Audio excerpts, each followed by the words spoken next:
I hope the future of PMs are not just like sit in your castle and figure out what the vision is and hope that the team executes against it, but it's more like, prototype and build and figure out what is needed to be done, and sort of enable your engineers to build and your designers to design and so forth, right? It's a little bit sort of like more hands-on.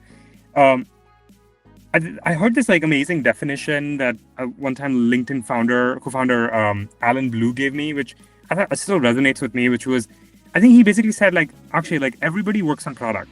Everybody's connection to product is different. So the engineer's connection to product is technology, designer's connection to product is users, and product manager's connection to product is the market.